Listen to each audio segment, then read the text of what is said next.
Les astronautes vivent à bord de la Station spatiale internationale ISS, International Space Station, dans des conditions très particulières.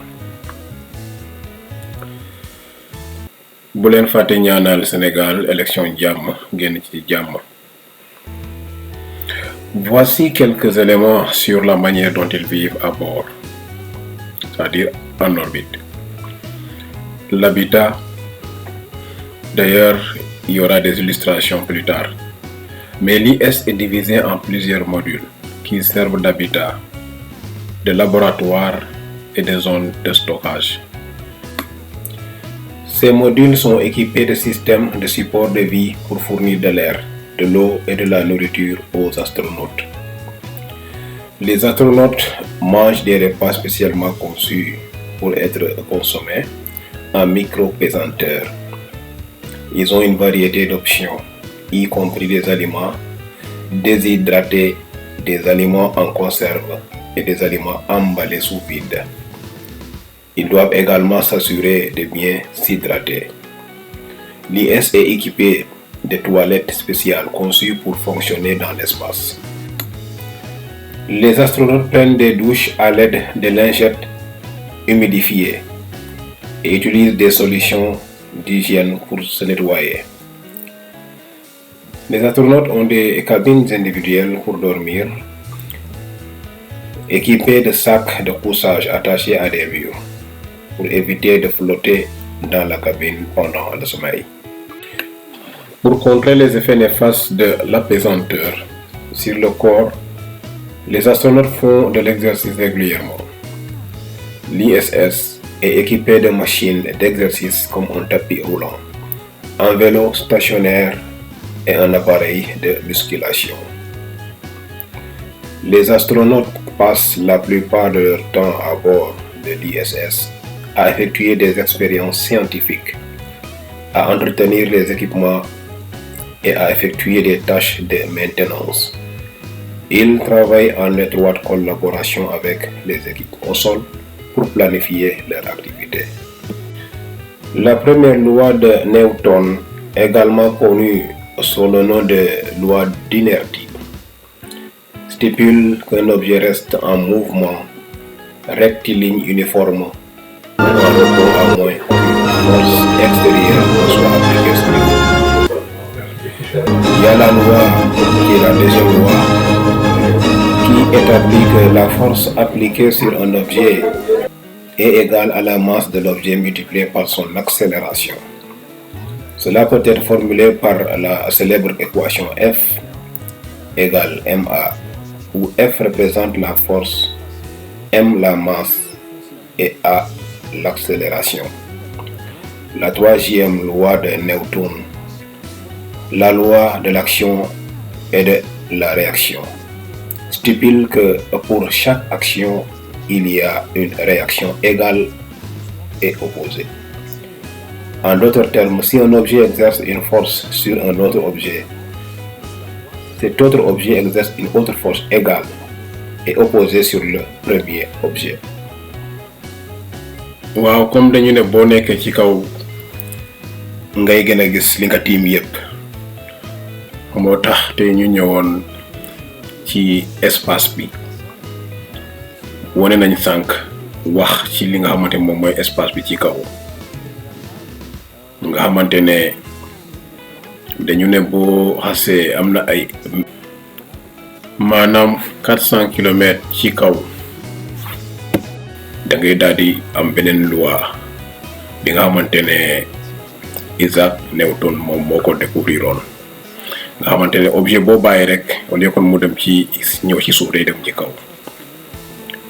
nga gis ne li ñu tiim ci kaw ci ay appareil maanaam station spatiale bi ñu ngi ci kaw di daw ay xel yu kaaw yoo xamante ne daanaka dañuy wër àdduna si maanaam suuf si nga xamante moom moo ñu wër xam nga dafa nekk laboratoire bu nekk foofu ci kaw rek tiim suuf si astronautes yi dëkk foofu di def ay expérience scientifique ci ay domaines yu bare comme biologie, physique, astronomie ak yeneen. ñoom nag am na NASA, am na ESA maanaam ESA, JAXA, am na CSA. comme niñ ko waxee sànq rek 400 kilomètres suñu kaw maanaam tiim suuf si. navette bi nag li muy daw ñu ngi koy xayma ci 28,000 kilomètres par heure lay daw. moo tax mu gaaw, moo tax muy wër daanaka suuf si. bu ñu waxee sax moom war nañu wax sax ñoom ndax dañu bari waaw ak satellite yeeg yooyu, mais yii dafa bari ba pare di daw di wër nekk en mission. léeg-léeg gars yi yóbbu benn modèle am lu ñuy changé dem ravitailler def yooyu yëpp. moo tax voilà yaa ngi gis waa ji mu ngi wane na néegam, wane na seeni bureau yi, wane na fi ñuy entraîner, fu muy dawee ak nu mu koy defee. nga xamante ne seen dundin yi façon dundin yi ñuy am foofu nag, lu ñuy lekkee foofu ak lu ñuy saw ak yëpp dañ ko adapté foofu pour du bañ a utiliser ay genre ndox yoo xamante ne voilà am nañu ko defee ay kii hygiène. toilette yi yëpp da koy wone lépp nu muy demee ak bu ñu waree génn aussi pour jéem a dem tuuti ci biti li ñuy sol yëpp da la koy won. moom la nekk di expliquer nii. voilà soo nga xamante ne daal mu ngi nii yëpp ci xam-xam la. moo tax yàlla fonk na doomu aadama, defal na doomu aadama lu bari.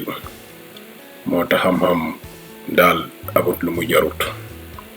ñi nag toujours dañuy gëstu. tubaab bi loo leen mën a wax rek li nga war ngaa bàyyi ne ñoom xamuñ seen soxla wala dañuy gëstu, amuñu jotu yenn caaxaan yi. nañ caaxaan de waaye nañ liggéey daal nañ ko def ba mu mat sekk ba ñu am lu ñu bëgg. suñuy dem caaxaan it ñu door a dem caaxaan yi wala ñu door a dem noosi niñ koy waxee. voilà temps dafa apprécié la booba dafa cher ba war nañu góorgóorlu rek ba di jéem a xeex ak temps bi, di ci jéem a def yoo xamante ne nañu jëriñ. donte lu bari li ñuy def suñu temps yi daf ñuy jëriñ, waaye daal voilà ki moo taxoon ñëwoon tey comme nga nañ def vidéo, waaye nañ ñëwaat ci yeneen vidéo nag incha allah ci balaa koor gi di jeex. ñu wax ne rek képp ku am loo bëgg a jàllale boo ñu contacter rek, parce que dañuy respecté droit d'auteur yi. kenn mënul ta jël bagaasu jàmbur di ko exhiber, di ko xool, di ko am noo koy defee fekk yow amoo ci autorisation. même benn woy sax wala benn kii boo dugal ci sa kiite boromam, maanaam mu nekk lu mu enregistré ba pare te boromam d'accord ci, boo ko defee rek dafay am ay censure. moo tax ay vérification yu wóor la ñuy def balaa ñuy mën a dugal ay vidéo wala yooyu. bu ko defee nag ngeen partager, like ko. comme ñuy waxee rek dañuy jàng di ànd ak yéen, lépp lu ñuy jàng rek bëgg nañ ko partager ak yéen te ci cadre boobu lañ nekk ba léegi, dara changé wu ci. bu ko defee waa jàngi ci biir ba léegi di gën di expliquer rek ni muy dundee ci station spatiale bi. yi nag dañuy dem mission, dañ ciy yàgg nag léeg-léeg ay 6-7 mois. gis nga bu waree génn nii ci biti, bu ñu waree génn ci biti di am lu ñuy defar, dañuy dugg ci yii nii mel ni ay nit. ndaxte dañ ko defar de manière pour muy am protection.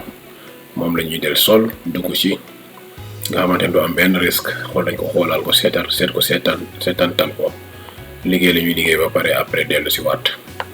voilà moom day xool day wane rek li nga xamante ne moo nekk ci module bi mu nekk nii. yeneen boor yi nag ay section la rek yeneen boor yi nag am na ñu fa nekk di liggéey seen liggéey ñoom it voilà gis nga mu ñëw aussi fii di wone